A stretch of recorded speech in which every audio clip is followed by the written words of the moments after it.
Hello students, कैसे हैं आप सब लोग। स्टूडेंट्स, कैसे तैयारी चल रही है आपकी। मुझे लगता है बहुत अच्छी तैयारी शुरू कर दी होगी अब तो आपने। तो BLLB फर्स्ट सेमेस्टर के जो स्टूडेंट्स हैं हमारे, आज का वीडियो हमारा उनके लिए रहने वाला है। वीडियो काफ़ी इंपॉर्टेंट होने वाला है और मेरी रिक्वेस्ट है कि आप वीडियो को बिल्कुल लास्ट तक देखें। वीडियो में किसी भी इम्पोर्टेंट कन्वर्सेशन को आप स्किप ना करें, पूरा वीडियो देखें। क्यों, कई बार हम क्या होता है स्क्रीनशॉट ले लेके वीडियो को स्किप करके 2 सेकंड में इसको फ्री कर देते हैं, तो वो गलत है। क्योंकि बहुत सारे इंपॉर्टेंट चीज़ें जो होता है वो वीडियो को बीच में डिस्कस भी करता हूँ और वो आपके काम की भी हो सकती हैं। तो आज का जो वीडियो होने जाना है वो BLLB फर्स्ट सेमेस्टर के स्टूडेंट्स के लिए है, जिनका सब्जेक्ट है इकोनॉमिक्स 1।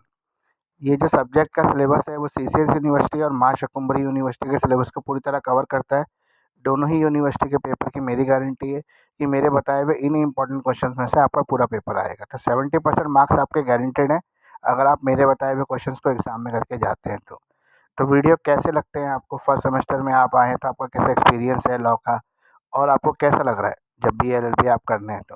डिफिकल्ट लग रहा है, ईजी लग रहा है, या बहुत अच्छा लग रहा है, ये मेरे साथ ज़रूर शेयर करें। और कुछ भी अगर आपको हेल्प की ज़रूरत है तो आप मुझे व्हाट्सएप पे कांटेक्ट कर सकते हैं। मैं 24/7 आपके लिए अवेलेबल हूँ। आप कभी भी मुझे अपनी कन्वीनियंस के हिसाब से कांटेक्ट कर सकते हैं। तो मुझे व्हाट्सएप करते रहें, कोई भी अगर आपको डिफ़िकल्टीज़ है तो। पूरे 5 साल मैं आपके साथ रहूँगा और इस तरह से इंपॉर्टेंट क्वेश्चंस के वीडियो आपको ला के देता रहूँगा। तो इंपॉर्टेंट क्वेश्चन और इंपॉर्टेंट टॉपिक्स जो है वो सारे इस वीडियो में मैंने कवर किए हैं, जो इकोनॉमिक्स 1 के पेपर को सब्जेक्ट को कवर करते हैं। अगर आप ये सारे क्वेश्चंस कर लेते हैं, इनके अच्छे आंसर तैयार कर लेते हैं तो डेफिनेटली आपके अच्छे मार्क्स आ सकते हैं और 70% स्कोर आप पेपर में कर सकते हैं। आप कई सारे आपके सवाल होंगे, जैसे आप फर्स्ट टाइम अगर यूनिवर्सिटी के लिए एग्ज़ाम दे रहे हैं तो सर आंसर राइटिंग पैटर्न कैसा होता है, एग्ज़ाम किस तरह का आता है, डिफ़िकल्टी लेवल क्या होता है। और ये सब आपके आंसर्स के लिए मैं एक अलग से वीडियो आपको बना के दूंगा, जिसमें सारे क्वेश्चंस जो हैं आपके, इनके आंसर्स मैं कवर करूँगा। फिर भी अगर आपको कुछ और चीज़ों पर वीडियो चाहिए तो आप मुझे कमेंट लेके बता सकते हैं। मैं आपको तुरंत उस सब टॉपिक पे वीडियो बनाने की कोशिश करूँगा। देखो, आपके जो कमेंट्स होते हैं वीडियो में वही मुझे मोटिवेट करते हैं और भी वीडियो बनाने के लिए। आप जितने ज़्यादा कमेंट करेंगे, जितने ज़्यादा लाइक और सब्सक्राइब करवाएंगे, जितने भी आपके फ्रेंड्स हैं जो BLLB फर्स्ट सेमेस्टर में अभी आए हैं, उन सब तक मेरा वीडियो पहुंचा दें। ये मेरी रिक्वेस्ट है आप लोगों से, क्योंकि आप नए ग्रुप हैं। तो नया ग्रुप जब मेरे साथ जुड़ेगा तभी मैं और ज़्यादा वीडियो बनाने के लिए प्रमोट होऊंगा। आपको अगर ये देखना है कि एग्ज़ाम में क्वेश्चन आ रहे हैं कि नहीं आ रहे, तो सबसे अच्छा तरीका ये है कि आप मेरे इस वीडियो में जो भी क्वेश्चंस मैंने बताए हैं उसको प्रीवियस ईयर यानी कि PYQ जो है, प्रीवियस ईयर के जो क्वेश्चंस हैं उनसे टैली कर लें। तो आपको एक कॉन्फिडेंस आ जाएगा कि हाँ, सर ने जो कहा है बिल्कुल ठीक कहा है, PYQ इसी में से है। तो बहुत सारे और भी तरीके थे, वो क्वेश्चन बहुत ज़्यादा नहीं दूंगा मैं आपको, सिर्फ दूंगा आपको 13-14 क्वेश्चन, मैक्सिमम 15 क्वेश्चन। वो अगर आप कर लेते हैं तो आपको 15 क्वेश्चन करने में कितनी देर लगेगी, आपको मान लीजिए 2 दिन लग जाएंगे। चलो, आप थोड़ा से स्लो हैं तो आपको 7 दिन लग जाएंगे, 1 हफ्ते, उससे ज़्यादा तो लगेगा नहीं। उतना आपके लिए बहुत है इसको पढ़ने के लिए। तो आइए शुरू करते हैं वीडियो को। BLLB जो है, एजुकेटर ऑफ दिल्ली जो है, BLLB इकोनॉमिक्स 1 के इंपॉर्टेंट क्वेश्चन आज आपके लिए लेके आए हैं। आज के वीडियो में हम उन सभी क्वेश्चन को कवर करेंगे जो BLLB फर्स्ट सेमेस्टर के सिलेबस को कवर करते हैं और जिससे हम 70% मार्क्स जो है ईजिली स्कोर कर सकते हैं एग्जाम में। तो क्वेश्चन नंबर 1 है हमारा, illustrate the functions of the central bank of a country. एक कंट्री के सेंट्रल बैंक के क्या फंक्शंस होते हैं। Discuss the various functions of central bank. Central bank के अलग अलग फंक्शंस को आपको बताना है। How does the reserve bank of India control credit. Reserve bank of India कैसे क्रेडिट को कंट्रोल करता है। Discuss the functions of reserve bank of India with particular reference to controlling inflation. Inflation को control करने से related जो functions है reserve bank of India का, वो आपको यहाँ पर डिटेल में एक्सप्लेन करना है। तो ये टोटल आप देख रहे हैं तो क्वेश्चन नंबर 1 लिखा है मैंने, जिसमें हमने सेंट्रल बैंक से जुड़े हुए 4 टॉपिक कवर किए हैं। तो सेंट्रल बैंक से जुड़े हुए जो चारों टॉपिक्स हैं वो क्या एक ही आंसर में आने चाहिए, ताकि सेंट्रल बैंक का कोई भी क्वेश्चन अगर आपको एग्जाम में आता है तो आपका ये जो आप तैयार किया हुआ आंसर है ये आप वहाँ पे लगा दें, चिपका दें, लिख दें, ताकि आपको पूरे मार्क्स मिल सके। क्वेश्चन नंबर 2 है हमारा, define the demand, describe the types of demand. Demand क्या है, इसके टाइप्स क्या हैं, ये बताना है। Explain the causes of demand change. Change in demand, demand में चेंज होने के क्या कॉजेज हैं। Explain the factor affecting the demand, वो कौन से फैक्टर हैं जो डिमांड को अफेक्ट करते हैं। Explain the law of demand, why does the demand curve slope downward, demand curve क्यों स्लोप होता है डाउनवर्ड की तरफ। What is elasticity of demand, elasticity of demand क्या है। Discuss the various types of elasticity of demand, अलग अलग तरह के इलास्टिसिटी ऑफ डिमांड किसे हम कह सकते हैं। What do you understand from income elasticity of demand. तो इनकम इलास्टिसिटी ऑफ डिमांड से आप क्या समझते हैं? How we can measure the income elasticity of demand, हम कैसे इसको मेजर कर सकते हैं? What is demand? Differentiate between increase and expansion of demand curve, explain. Question number 3 है हमारा, what are the causes of population increase in India, India में population बढ़ने के क्या कारण है? और explain the population policy of India, India की क्या पॉपुलेशन पॉलिसी है? इसको क्रिटिकली एग्जामिन भी करना है रिसेंट पॉपुलेशन पॉलिसी को। तो ये 2 क्वेश्चन मैंने कवर कर लिए। तो डिमांड का टॉपिक था, डिमांड में हमने कितने टॉपिक कवर किए, इसके एक ही क्वेश्चन में जो कवर करेंगे वो है 1 2 3 4 5 6 7। तो 7 टॉपिक्स जो डिमांड के, बल्कि 8 टॉपिक है इसके अंदर, 8 टॉपिक जो डिमांड के हैं वो हम एक ही क्वेश्चन के आंसर में कवर करेंगे। तो आंसर ऐसा लिखेंगे कि 4 से 5 पेज का हो जाए और लेंथी भी हो जाए, ताकि 20 मार्क्स में जब हम एग्जाम में लिखें तो सफिशिएंट आंसर हमारा रहे, शॉर्ट ना हो जाए। दूसरा, हम इस सारे टॉपिक्स को जो है एक ही आंसर में कवर कर लेंगे। हमसे डिमांड्स में कुछ भी पूछ ले, वेरिएशन इलास्टिसिटी से जुड़ा हुआ, तो हम तुरंत उसको लिख सके। ठीक है, कंट्रैक्शन और एक्सपेंशन ऑफ डिमांड भी इसी में कवर कर लेना। तो ये हो गया सेकंड क्वेश्चन डिमांड का। तीसरा क्वेश्चन जो है पॉपुलेशन का, इंपॉर्टेंट टॉपिक है, एग्जाम में बार बार पूछा जाता है। पॉपुलेशन जो हमारा है, क्योंकि इंडिया की सबसे बड़ी मेजर प्रॉब्लम ही पॉपुलेशन है। तो पॉपुलेशन इंक्रीज के क्या कारण है इंडिया में, पॉपुलेशन पॉलिसी क्या है भारत सरकार की, और अगर ये जो कोई पॉलिसी है तो उसको क्रिटिकली एग्जामिन भी करना है, मतलब उसको बताना है क्या कमियां हैं पॉलिसी के अंदर, उसको क्रिटिसाइज करना है। अब मैंने आपको शुरू में कहा था वीडियो के कि भाई जितने क्वेश्चंस मैं बता रहा हूँ इसके अच्छे आंसर तैयार कर लेना और बढ़िया आंसर तैयार करना, ताकि आपको अच्छे मार्क्स लाने से कोई नहीं रोक सकता।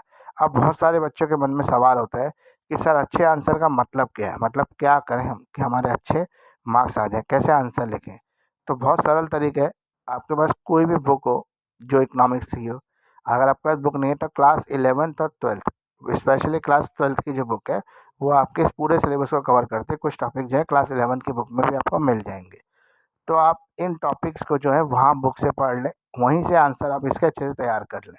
अगर आपके पास बुक नहीं है तो आपके पास कॉलेज में लाइब्रेरी होगी, तो आप अगर कॉलेज जाते हैं, रेगुलर स्टूडेंट हैं, तो आप कॉलेज की लाइब्रेरी में जाके बुक ले सकते हैं। कॉलेज बुक इशू भी करता है, वहाँ से बुक इशू भी करा सकते हैं और बुक ला के आप घर में अपने नोट्स तैयार कर सकते हैं। तीसरा तरीका है, अगर आप बुक्स नहीं खरीदना चाहते या लाइब्रेरी की फैसिलिटी आपको नहीं है, आप रेगुलर स्टूडेंट नहीं है, रोज़ कॉलेज नहीं जाते हैं, आप वर्किंग स्टूडेंट हैं, तो आपके लिए दूसरा तरीका ये है, आप इसको गूगल सर्च करेंगे तो गूगल पे भी बहुत सारे ऐसे हमारे जो है मतलब ब्राउज़र हैं जहाँ पर आपको इसके आंसर्स मिल जाएंगे, इकोनॉमिक्स से जुड़े हुए, क्लास 12 से जुड़े हुए भी हैं, वहाँ पे भी आप देखेंगे तो वहाँ पे भी आपको आंसर मिल जाएगा। बस 12th में प्रॉब्लम ये होती है कि वहाँ छोटे छोटे आंसर्स होते हैं और हमें बड़े बड़े आंसर लिखने होते हैं, क्योंकि हमारे एग्जाम के पैटर्न के हिसाब से, बस इतना ही फ़र्क है।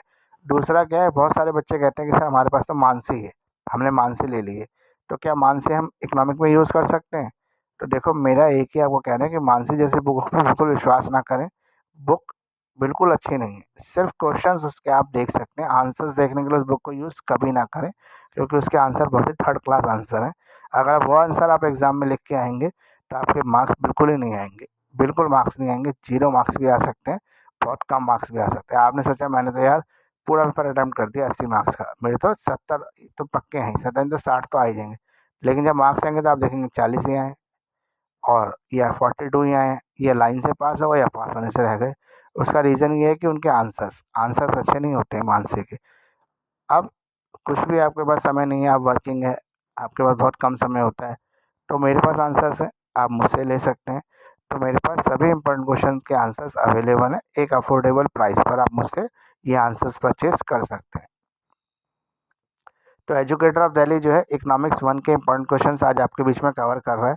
इंपॉर्टेंट क्वेश्चन में हमने 3 क्वेश्चन लास्ट स्लाइड में कवर कर लिए थे, ये क्वेश्चन नंबर हमारा 4 रहेगा। Question number 4, what is the importance of small scale industries in India, India के अंदर स्मॉल स्केल इंडस्ट्रीज की क्या इंपॉर्टेंस है? What are the main problem of small scale industries in India, small scale industries की क्या problem है, ये बताना है उसकी मेन प्रॉब्लम क्या है। What are the step taken by the government for their remedy, इसके प्रॉब्लम्स को दूर करने के लिए भारत सरकार, गवर्नमेंट ऑफ इंडिया ने क्या कदम उठाए हैं। तो ये हो गया क्वेश्चन नंबर 4 हमारा। इसमें जो है आपको स्मॉल स्केल इंडस्ट्री से जुड़े हुए हर तरह के टॉपिक को कवर कर लेना। क्वेश्चन नंबर 5 है हमारा, right a detail note on the planning process in India, India में जो प्लानिंग प्रोसेस है उसके ऊपर डिटेल नोट लिखना है। Discuss the step involve in the planning process में क्या स्टेप है इन्वॉल्व है ये बताना है। What are the main objective of economic planning in India, main objective क्या है इंडिया में इकोनॉमिक प्लानिंग के? Write a critical essay on achievement of and failure of economic planning in India. Question number 6 है हमारा, what is price mechanism? Price mechanism क्या है?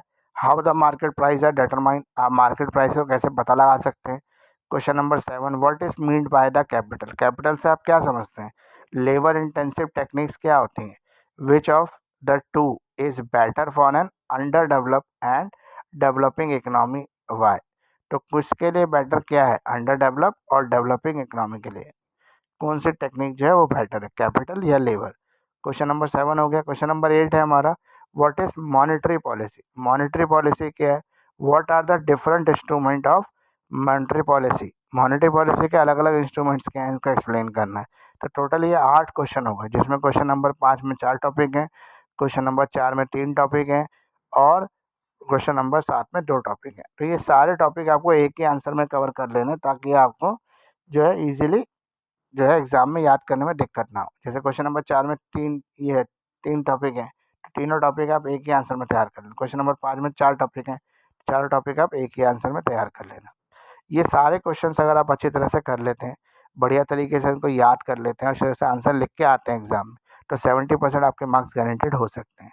मैं हर video में अपने ये कहता हूँ कि देखो, क्वेश्चन मेरे बताए हुए आ सकते हैं एग्जाम में, लेकिन 70% मार्क्स लाने के लिए आपको आंसर्स लिखने होंगे, अच्छे आंसर्स लिखने होंगे, ताकि आपके 70% मार्क्स आ सके। मोर देन 80% पेपर जो है इन्हीं क्वेश्चन में से आएगा, ये समझ लीजिए, ये मेरा वादा है। मैं हर वीडियो में वादा करता हूँ, अपने वादे से कभी मुकरता नहीं हूँ, और मेरा ये वादा आप लोगों को भी साथ देता है, आप लोगों को भी फ़ायदा देता है।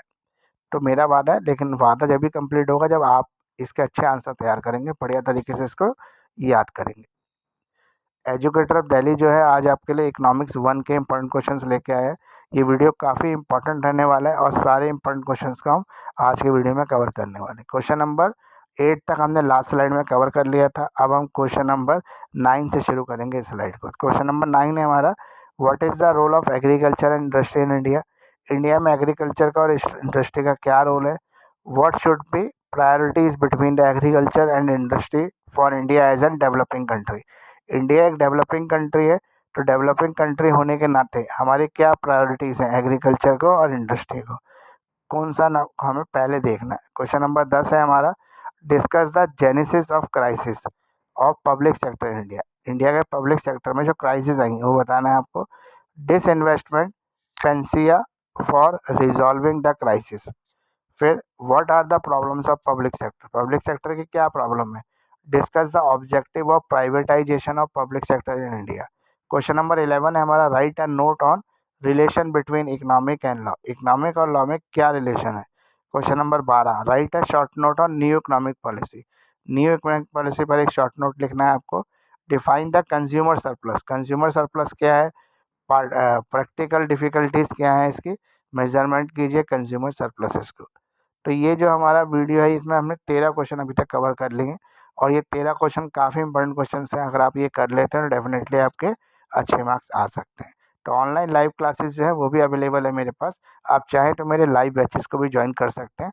हर सब्जेक्ट को बढ़िया तरीके से इंपॉर्टेंट क्वेश्चन के साथ मैं कवर कराता हूँ। वीडियो जो क्लासेस होती है इसमें आपको नोट्स का PDF मिलता है, जिस PDF से हम लोग ईजिली समझ सकते हैं। दूसरा क्या है, नोट्स PDF के साथ साथ आपको क्लास की रिकॉर्डिंग मिलती है, जो आपके आगे बहुत काम आती है। अगर आपके पास आपकी क्लास की रिकॉर्डिंग होगी तो आपको चीज़ों को समझने में और सरल हो जाएगा। तो ये जो ऑनलाइन क्लासेस का कॉन्सेप्ट है, इससे जुड़ी भी कोई भी जानकारी आपको चाहिए तो आप मुझे व्हाट्सएप कर सकते हैं 9811948855। इसके अलावा मैं एक चीज़ और आपको कहना चाहता हूँ कि अभी जो हमारा कोर्स चल रहा है वो क्रैश कोर्स चल रहा है। क्रैश कोर्स के अंदर हम 2 से 3 दिन में एक सब्जेक्ट को कंप्लीट करा देते हैं, जिसमें पूरा सिलेबस जो है हम कवर कराते हैं, ताकि आपके 70% मार्क्स जो है वो आ सके। तो नेक्स्ट स्लाइड की तरफ चलते हैं, वीडियो एंडिंग की तरफ भी जा रहा है। एजुकेटर ऑफ दिल्ली जो है इकोनॉमिक्स 1 के इंपॉर्टेंट क्वेश्चंस आपके लिए लेके आया था। आज का ये वीडियो था। टोटल क्वेश्चन हमारे 14 हो गए इस वीडियो में। अगर ये 14 के 14 क्वेश्चंस आप कर लेते हैं तो डेफिनेटली आपके अच्छे मार्क्स आ सकते हैं। क्वेश्चन नंबर 14 है हमारा, what do you mean by the capital formation? Capital formation से आप क्या समझते हैं? What is the role of banking system in capital formation? तो कैपिटल फॉर्मेशन में बैंकिंग सिस्टम का क्या रोल है? अगला क्वेश्चन है इसी से जुड़ा हुआ, discuss the role of capital formation in economic development. Economic development में कैपिटल फॉर्मेशन का क्या रोल है? तो ये टोटल जो हमारे हो गए 14 क्वेश्चन हो गए आज के वीडियो में जो हमने कवर किए।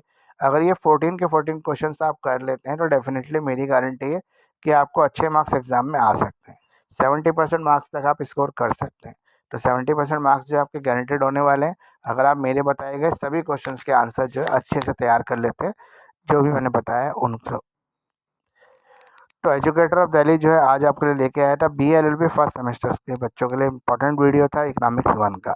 तो प्लीज़ लाइक करें, शेयर करें, सब्सक्राइब करें और अपने जितने भी आपके फर्स्ट सेमेस्टर के स्टूडेंट्स हैं उन सबको मेरा वीडियो पहुंचा दें ताकि वो सभी लोग मेरे वीडियो का फ़ायदा उठा सकें। आप मुझे सब्सक्राइब भी कर सकते हैं, मेरा यूट्यूब चैनल है एजुकेटर ऑफ दिल्ली के नाम से। आप मुझे लाइक और कमेंट ज़रूर करें क्योंकि आपके लाइक और कमेंट से ही मुझे पता लगता है कि वीडियो आपको कितना पसंद आ रहा है। साथ साथ आप प्रेस कर दें बेल आइकन को क्योंकि बेल आइकन अगर आप प्रेस कर देंगे तो मेरे नए वीडियो का तुरंत नोटिफिकेशन आपको मिल जाएगा और आपके रिलेटेड होगा तो आप उसका तुरंत फ़ायदा भी उठा पाएंगे। इसके साथ साथ आप मुझे फॉलो कर सकते हैं इंस्टाग्राम पर। मेरा इंस्टाग्राम आईडी है मुकेश, सर मेरा इंस्टाग्राम आईडी है एजुकेटर ऑफ दिल्ली के नाम से। मेरा फेसबुक पेज भी है एजुकेटर ऑफ दिल्ली के नाम से, वहाँ पे भी आप मुझे लाइक फॉलो कर सकते हैं। BLLB और LLB से जुड़े हुए सभी सब्जेक्ट के PDF नोट्स मेरे पास अवेलेबल है with detail explanation in easy language, जिसको मैंने डिटेल में एक्सप्लेन किया है जितना हमें एग्जाम में मटेरियल लिखने की रिक्वायरमेंट है उतना। और साथ में एक बहुत ही ईजी लैंग्वेज है जो मेरी अपनी है। ये नोट्स मैंने जब तैयार किए थे जब मैं खुद BLLB कर रहा था। तो मेरा BLLB कंप्लीट है और ये नोट्स आपके लिए भी बहुत काम आएंगे।